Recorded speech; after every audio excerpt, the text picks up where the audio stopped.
मान साहब क्या देख रहे हैं फ्लक्चुएशन की बेसिकली रीजन क्या है, सबसे पहले तो ये बताइएगा। जी थैंक यू सो मच। देखें, ये जो गोल्ड प्राइसेस हैं ये आप जानती हैं कि आलमी मार्केट में डिटरमिन होती हैं। इसमें लोकल मार्केट का कोई खास अमल दखल नहीं होता। तो आलमी मार्केट में जो पर आउंस की जो प्राइसेस थी वो पिछले एक साल के अंदर या कुछ जो है तकरीबन $2000 से इस वक्त ऑलमोस्ट $3000 पे पहुंच गई है। इस वक्त 2920 के आसपास जो है वो गोल्ड ट्रेड कर रहा है। और उसकी जो बुनियादी वजूहत है, दुनिया में 4 चीज़ें जो हैं बेसिकली गोल्ड प्राइसेस को डिटरमिन करती हैं। एक आपकी सेंट्रल बैंकिंग डिमांड है, यानी दुनिया के जो बड़े सेंट्रल बैंक्स गोल्ड एक्वायर कर रहे होते हैं, नंबर 1। दूसरा जिसे सेफ हेवन डिमांड कहा जाता है कि दुनिया के जो अदर इन्वेस्टर्स हैं जो कि जब करेंसी से मुतमईन नहीं होते तो वो सेफ हेवन के तौर पर गोल्ड को एज एन अल्टरनेटिव इन्वेस्टमेंट के तौर पर बॉन्ड्स के बजाय गोल्ड में जाते हैं। तीसरी आपकी जो गोल्ड की डिमांड है वो इंडस्ट्रियल डिमांड है, बहुत सारी ऐसे इलेक्ट्रिकल इक्विपमेंट वगैरह है जिसके अंदर गोल्ड का इस्तेमाल किया जाता है। और आखिरी जो गोल्ड की डिमांड का सेगमेंट है आपका रिटेल डिमांड है, यानी जिसे ज्वेलरी डिमांड कहा जाता है, आम कस्टमर की डिमांड होती है। तो पिछले एक साल के अंदर जो सबसे ज्यादा जो गोल्ड में जो इम्पैक्ट आया है वो सेंट्रल बैंकिंग और सेफ हेवन डिमांड की वजह से आया है। और उसकी जो बुनियादी वजह जो है वो दुनिया के सियासी हालात हैं, जंगों के हालात हैं और एक पॉलिसी फ्रेमवर्क के हवाले से। जैसे कि हम जानते हैं कि गोल्ड की प्राइसिंग US डॉलर में होती है, तो एक कंसर्न पाया जा रहा था कि दुनिया में ट्रंप के आने के बाद, नई हुकूमत आने के बाद क्या इकोनॉमिक पॉलिसीज़ में ऐसा इम्पैक्ट आएगा कि जो अमेरिका के सियासी इस्तेहकाम को, माशी इस्तेहकाम को इम्पैक्ट कर सकता है। और अगर उसकी वजह से डॉलर की वैल्यू में कोई कमी आई तो उसका ऑटोमेटिकली उसके अल्टरनेटिव के तौर पर लोगों ने पैसे जो है वो गोल्ड में लगाए हुए थे। साथ ही साथ जो इन्फ्लेशन के नए नंबर्स आ रहे हैं वो भी ज़्यादा हैं, तो ये भी कहा जा रहा है कि इंटरेस्ट रेट्स जो है आने वाले दिनों में कम नहीं होंगे। तो ये भी इस बात की इंडिकेशन है कि अमेरिका की शायद इकोनॉमिक एक्टिविटी स्लो डाउन रहेगी।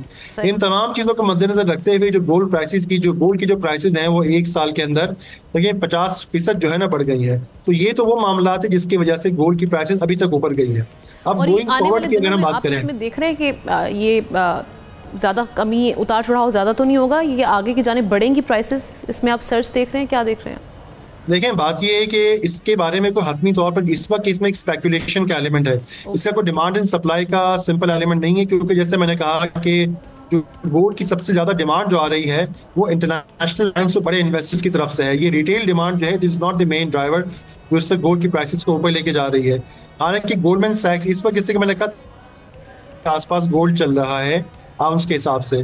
गोल्डमैन सैक्स ने फोरकास्ट की है कि इस साल ये तकरीबन 3100 तक जा सकता है, यानी कि इसमें मजीद जो है तकरीबन 10% या 5 से 10% के इजाफे की गुंजाइश है। लेकिन ये बहुत ही एस्टिमेटेड बेसिस है, इसके बारे में कोई चीज आप समझते हैं कि इन्वेस्ट करना जा सकती। हेलो नुमान साहब, इसमें इस वक्त राइट टाइम आप समझते हैं इसमें इन्वेस्ट करना गोल्ड में? मैं नहीं समझता कि आई थिंक कि प्राइसेस आर वेरी हाई, और प्राइसेस में जहां ऊपर जाने का ताल्लुक है प्राइसेस नीचे भी जा सकती हैं। तो मैं स्पेशली छोटे इन्वेस्टर्स को बिल्कुल रेकमेंड नहीं करूंगा कि इस टाइम पे गोल्ड में इन्वेस्ट करें। गोल्ड, जहां तक गोल्ड सॉवरेन गोल्ड रिजर्व्स का ताल्लुक है, ये वो कंट्रीज बनाती हैं जिनके पास सरप्लस पैसे पड़े हुए होते हैं। इंडिया के जो फॉरेन एक्सचेंज रिजर्व है तकरीबन $600 अरब के आसपास के हैं, और चाइना के $3 ट्रिलियन के आसपास है। हमारा तो इम्पोर्ट कवर अभी 3 महीने तक नहीं पहुंचा अभी, तो हमारे पास तो बेसिक सर्वाइवल के इस वक्त डॉलर के पैसे नहीं है कि खुदा ना खास्ता कहीं कोई चीज़ ऊपर नीचे हो जाए तो हम डॉलर कहाँ से आएगा।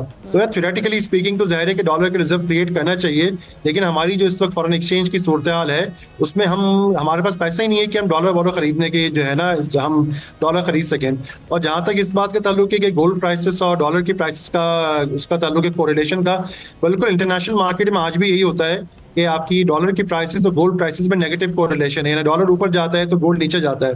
पिछले 5 साल में जो पाकिस्तान में हुआ है वो हमारी करेंसी बेतहाशा डिप्रिशिएट हुई है, और हमारी करेंसी की डिप्रिशिएट होने की वजह गोल्ड प्राइसेस नहीं थी, वो हमारे अपने एक्सटर्नल अकाउंट के इम्बैलेंसेस की वजह से हमारी करेंसी जो है वो डिप्रिशिएट हुई है।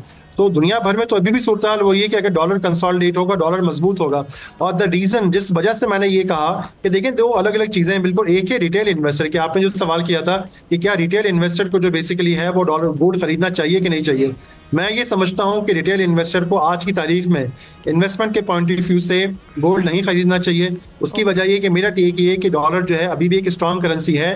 हम जैसे ही ये गजा की सूरत हाल में कंट्रोल आएगा, जैसे ही यूक्रेन की वॉर में कमी आएगी, तो जो कमोडिटी प्राइसेस ऑलरेडी आप देखें कि ऑयल पे इसका इम्पैक्ट आना शुरू हो गया है, तो दुनिया की इकोनॉमी में थोड़ी बेहतरी आएगी, कमोडिटी प्राइसेस नीचे आएंगी। सब्सक्राइब करें और बेल दबाएं ताकि कोई खबर रह न जाए।